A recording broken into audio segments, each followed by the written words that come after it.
안녕하세요. 이번 시간에는 카펜터로 EKS 노드를 오토 스케일링하는 방법을 살펴보도록 하겠습니다.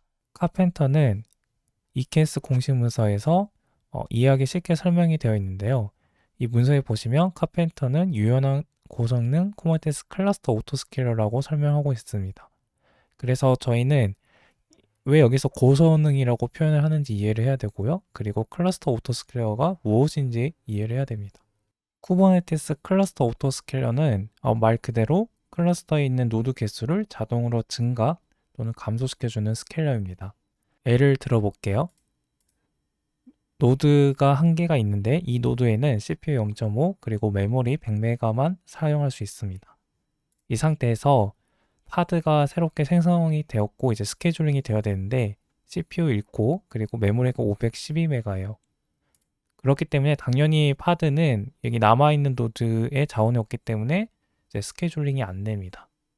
근데 이러한 스케줄링 불가능 상태, 즉 노드 자원이 부족하여 스케줄링이 안 된 거를 이제 클러스터 오토 스케일러가 이제 개입해서 해결합니다.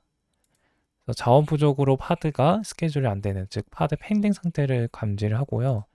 그리고 곧바로 이제 노드를 생성을 합니다. 새로운 노드가 이렇게 생성이 되고 그 노드가 있으므로 이제 파드는 새로운 노드에 스케줄링이 됩니다.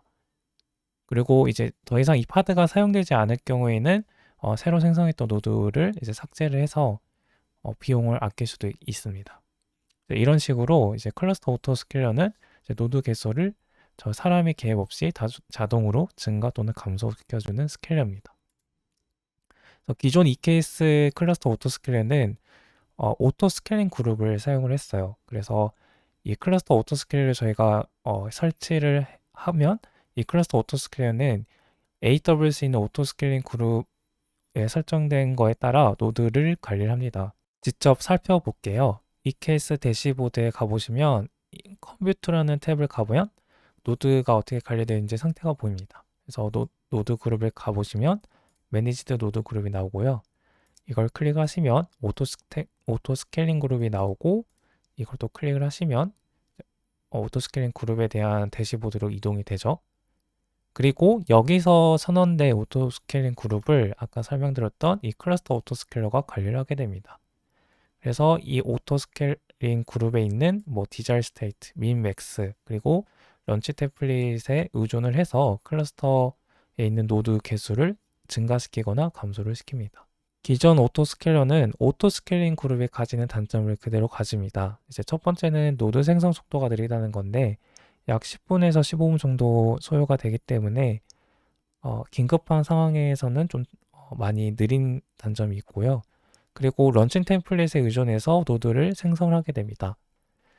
그래서 여러분들 아시다시피 이제 오토 스케일링 그룹은 이 생성하는 노드에 대한 템플릿을 만들어놔요. 그걸 런칭 템플릿이라고 하는데 이 런치 템플릿에 벗어난 노드는 저희가 생성할 수가 없어요. 카펜터는 오토 스케일러인데 기존 오토 스케일러가 가지고 있는 단점을 보완을 했습니다. 그래서 여기 설명을 보면 카펜터는 1분 이내에 이제 노드가 생성이 된다고 이제 표현을 했어요. 기존에는 아까 살펴봤듯이 노드 생성 속도가 이제 10분 이상 소요가 되는데 카펜터는 1분 이내로 줄였고요. 실제로 1분은 아닌 것 같은데 1분 이내로 줄였고요. 그 다음에 여기 런치 템플릿에 의존되는 즉 이외의 사양은 또는 이외의 스펙을 가진 이스트 노드는 생성하지 못했는데 여기서는 적절한 노드 사양을 동쪽을 결정해서 노드를 생성하게 됩니다.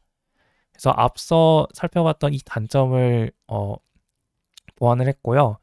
그리고 1분 이내 생성이 되기 때문에 이제 고성능이라고 표현을 하는 것 같아요. 그리고 한 가지 더 있는데요. 큐브 스케줄러 역할을 대신하게 됩니다. 이제 카펜터는 자신이 생성한 노드에 아까 스케줄링 되지 않았던 파드를 직접 스케줄링을 해요. 정리하면 카펜터는 고성능 클러스터 오토 스케일러이고 그것에 대한 근거는 1분 이내에 노드를 생성을 하고 그리고 노드가 생성이 되면 직접 카펜터가 스케줄링 합니다. 그래서 이러한 것 때문에 고성능이라고 표현을 하고 있고요.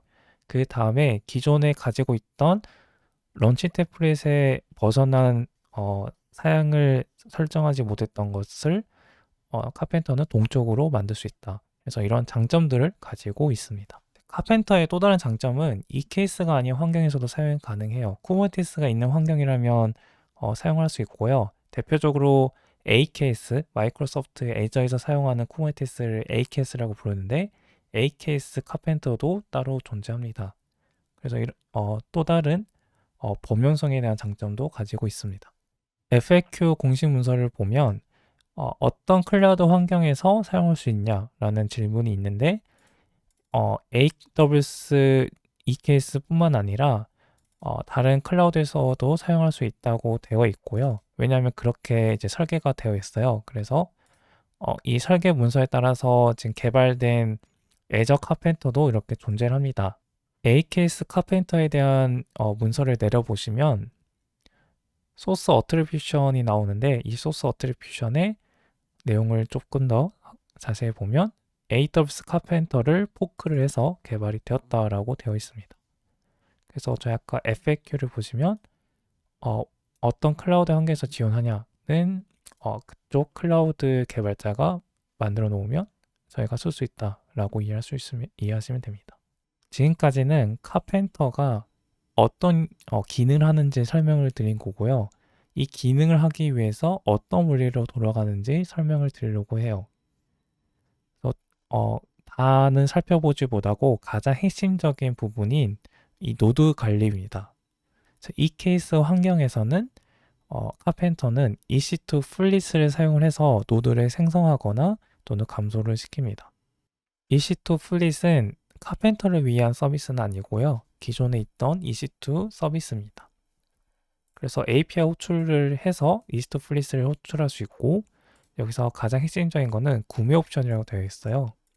그래서 발표자를 보면 카펜터는 API를 통해서 EC2 플릿을 요청을 하고 EC2 플릿은 카펜터가 전달한 파라미터를 통해서 적절한 사양을 고릅니다. 노드에 대한. 그리고 그 노드를 생성을 하게 됩니다. 그래서 이렇게 생성이 되면 카펜터는 이제 아까 스케줄이 되지 않았던 파드를 직접 생성된 노드에 스케줄을 하게 됩니다. 방금 이제 설명드렸던 카펜터 노드 생성 원리를 저희가 코드로 분석을 할 수 있는데요. 감사하게도 같은 팀원인 이제 곤수님이 이제 카펜터 코드를 분석해 주셨습니다. 스크롤 내려보시면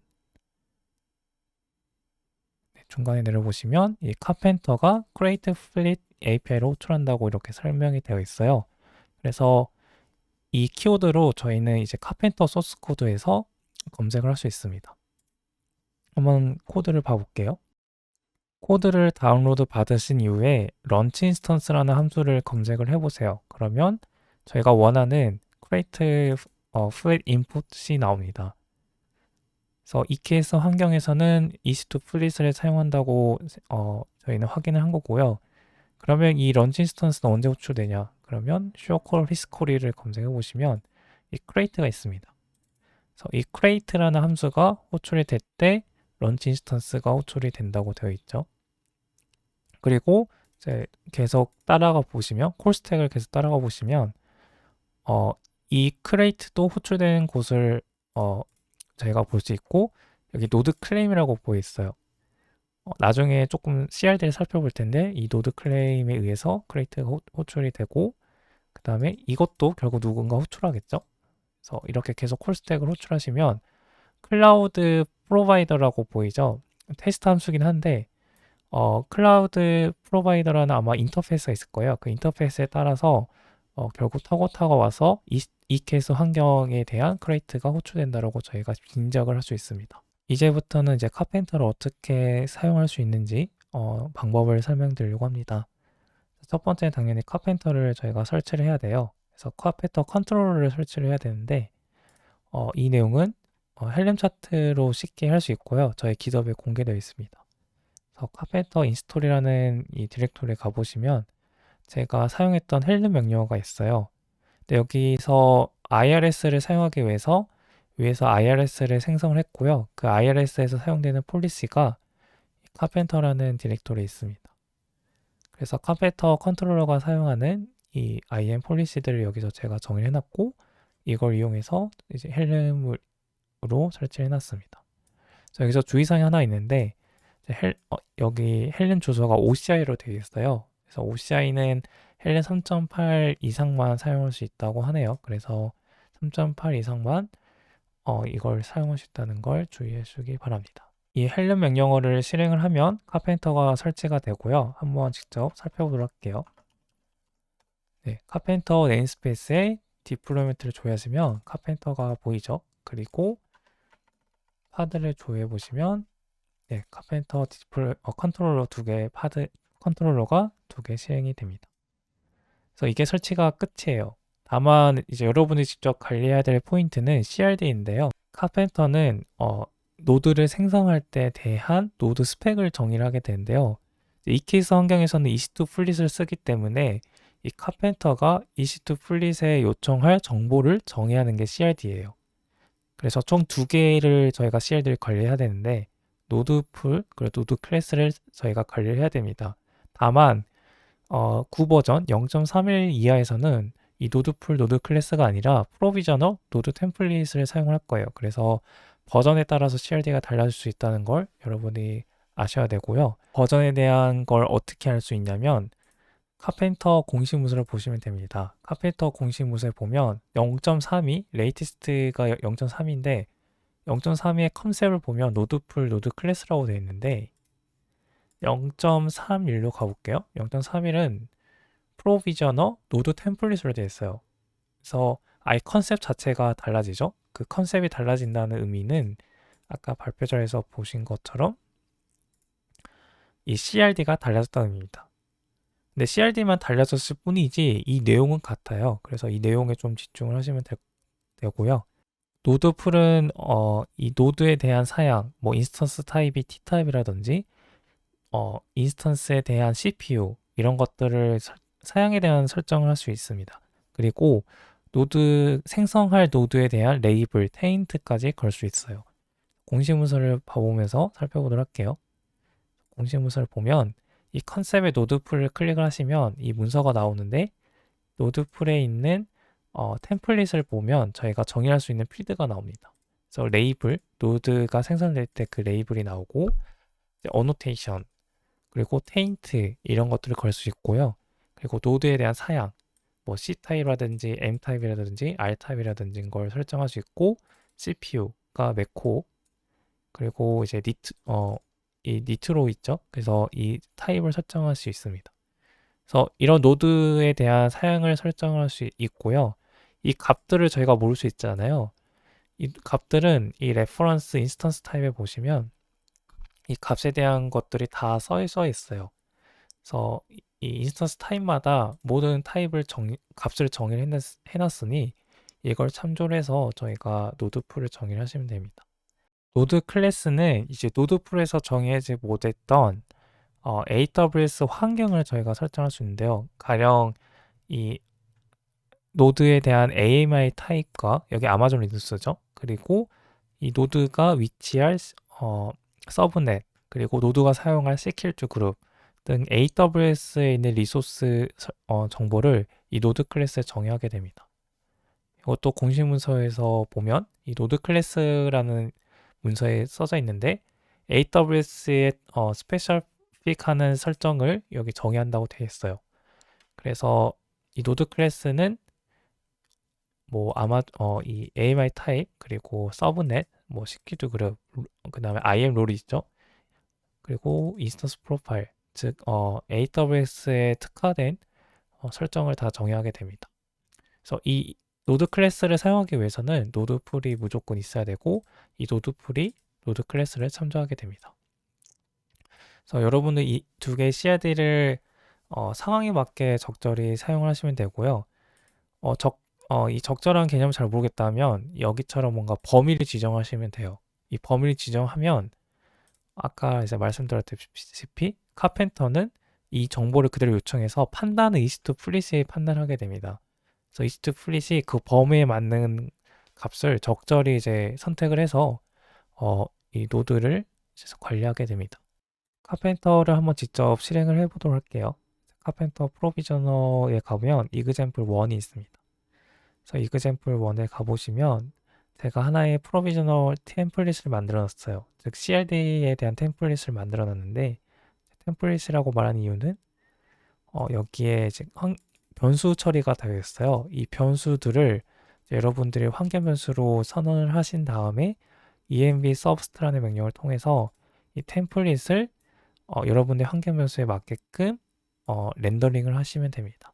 렌더링된 결과를 어플라이로 바로 쿠버네티스에 적용을 하면 카펜터 실습을 할 수 있습니다. 예제를 따라하기 이전에 저희가 디플로이먼트를 배포를 할 건데요. 일코를 리퀘스트를 갖는 포즈 컨테이너를 배포를 할 겁니다. 그래서 카펜터에서 이런 예제를 제공을 해줘서 그대로 사용을 했어요. 그래서 레플리카는 이렇게 4개를 만들었습니다. 이 디플로이먼트를 그대로 배포를 해볼게요. 배포를 했고, 파드를 보면 레플리카가 4개이기 때문에 4개를 만들었고 2개가 펜딩이에요. 펜딩 이유를 이제 보면 이제 노드가 없다고 되어 있죠. 그 이유는 이제 CPU가 노드에 충분하지 않고 그다음에 이제 여러 가지 이유로 노드가 스케줄할 노드가 없다고 이렇게 나옵니다. 이제 드디어 CRD를 저희가 이제 배포를 할 건데 EKS 클러스터 이름은 여러분들 환경에 맞춰주시면 돼요. 저는 여기 카펜터 프레스티스로 되어 있기 때문에 이 이름 그대로 저희는 사용을 했고요. 그리고 이제 노드 롤은 이 EKS 노드에 대한 노드 롤입니다. 그래서 EC2 인스턴스에 가보시면 이 디테일스에 IAM 롤이 있어요. 이걸 저는 그대로 사용했고 이거는 EKS 만들 때 정의를 하게 돼요. 그래서 여러분들의 환경에 맞게끔 IAM 롤을 사용하시면 됩니다. 저는 이거를 그대로 사용할게요. 그래서 이거 그대로 사용을 하신 다음에 env 서브스트로 렌더링을 하시면 돼요. 템플릿을. 그리고 복사가 안 됐네요. 렌더링을 하게 되면 이 provisioner.yaml 파일이 만들어지고 아까 한개 변수에 있던 값들이 이 템플릿에 넣어집니다. 이 상태에서 프로비저너를 실행을 하시면 돼요. 그래서 현재는 노드가 2개밖에 없어요. 그런데 카펜터가 저 CRD를 탐지를 해서 지금 스케줄링 되지 않는 노드 파드 2개가 있죠. 이 파드를 스케줄을 하기 위해서 노드를 실행을 할 겁니다. 그래서 그 로그는 어떻게 볼 수 있냐면 카펜터 디플로이먼트에 있는 파드 로그를 보시면 돼요. 로고 맞네요. 이제 로고를 보시면 카펜터가 보면 노드 생성 요청을 했다는 노드 클레임이 보여요. 그래서 노드 클레임이 보이고 그리고 이스트 프리시 이 요청을 받아서 노드를 생성하게 됩니다. 그런 로그들이 여기 있고 그 다음에 이니셜라이즈 노드 클레임 이제 이스트 플릿이 이 노드에 대한 요청을 받아서 초기화 과정을 거친다는 과정이에요. 그래서 노드 목록을 보면 이니셜라이즈 노드 클레임 때문에 지금 이 33초 전에 노드가 하나 생성이 됐죠. 다시 말하면 저희가 이 CRD를 지금 배포를 했기 때문에 카펜터가 이걸 읽어서 이 사양에 맞게 이스트 플릿이 노드를 생성을 한 겁니다. 그리고 그 원인이 아까 이거 지금 러닝이네요. 아까 스케줄링 되지 않아도 2개 파드 때문에 러닝 상태가 된 겁니다. 그래서 손쉽게 노드가 거의 1분 안에 생성이 되고 그 다음에 스케줄링 되지 않았던 파드 2개가 지금 러닝 상태로 바뀌었죠. 그래서 카펜터는 이런 빠르게 동작하고 그 다음에 우리가 사양을 동적으로 관리할 수 있는 장점을 가지게 됩니다. 그 다음에 카펜터는 이 노드도 알아서 이제 축소를 시켜주는데요. 여러 가지 이제 알고리즘이 존재합니다. 근데 이 영상에서는 그 알고리즘 다 다루지 않고 그냥 기존에 있던 디플로이먼트만 이제 삭제를 해볼게요. 이제 이렇게 삭제를 하게 되면 더 이상 파드가 없어요. 그리고 이 없는 걸 이제 카펜터가 감지를 해서 한 이제 몇 분 뒤에 파드가 더 이상 없기 때문에 노드가 쓸모가 없네라고 탐지합니다. 그럼 여기 디스트리뷰션이라고 있는데 보면 디스트리뷰션에 대한 로고가 있는 거 보니까 카펜터가 이 노드는 쓸모없다고 판단하고 보면 터미네이션을 보이죠. 바로 노드 삭제를 요청하게 됩니다. 그리고 이제 노드를 보면 지금 정말 놀랍게도 노드가 사라졌죠. 여러분들이 운영할 때 가장 주의해야 될 것 중 하나가 이 CRD 삭제입니다. 이제 노드풀이나 이스트 노드 클래스 등 여러분들이 CRD를 정의를 할 거잖아요. 근데 그 CRD를 실수로 삭제를 하게 되면 카페이터가 생성한 노드가 다 삭제가 됩니다. 그걸 직접 실습을 해볼 거예요. 이번에는 다른 방법으로 실습을 해볼 건데요. example 2에 이제 argo cd로 저희가 CRD를 배포를 할 거예요. 그래서 argo cd 디렉토리를 보시면 argo cd 어플리케이션이 있고요. 이 어플리케이션을 가리키는 디렉토리는 이쪽입니다. 그래서 프로비저너 그리고 이전에 실습했던 디플로먼트 동일하게 있습니다. 이걸 그대로 실습을 해보도록 할게요. 실습을 하기 전에 아르고 CD를 가면 아무것도 어플리케이션이 없죠. 이 상태에서 아까 보여드렸던 아르고 어플리케이션을 이제 배포를 해볼게요. 이 어플리케이션인데요. 배포를 하면 아르고 어플리케이션이 생기고 그리고 이걸 싱크를 누르게 되면 디플로이먼트가 있고 아까처럼 example 1처럼 두 개의 자원이 없어서 노드 자원이 없어서 펜딩인 게 보입니다. 그러면 이 아르고 시드를 하면 장점인 게 이 노드 이 실시간 상황이 보여요. 이 CRD 저희가 정의한 것 중에 노드 클레임 즉 이 두 개가 펜딩이어서 카펜터가 노드 클레임을 이스트 플릿에 요청을 하고 이스트 플릿이 얼마 지나지 않아서 이 이벤트를 보고 생성하게 됩니다. 시간이 지나면 이 노드풀 CRD에 걸린 이벤트 때문에 생성된 노드 목록이 보이고요. 아르고 CD로 보면 장점이 이렇게 시각화가 잘 돼서 이해하기가 좀 쉽습니다. 그러면 저희가 생성한 디폴트 노드풀 때문에 생성된 노드가 이 노드 이름이죠. 그래서 직접 확인해 볼게요.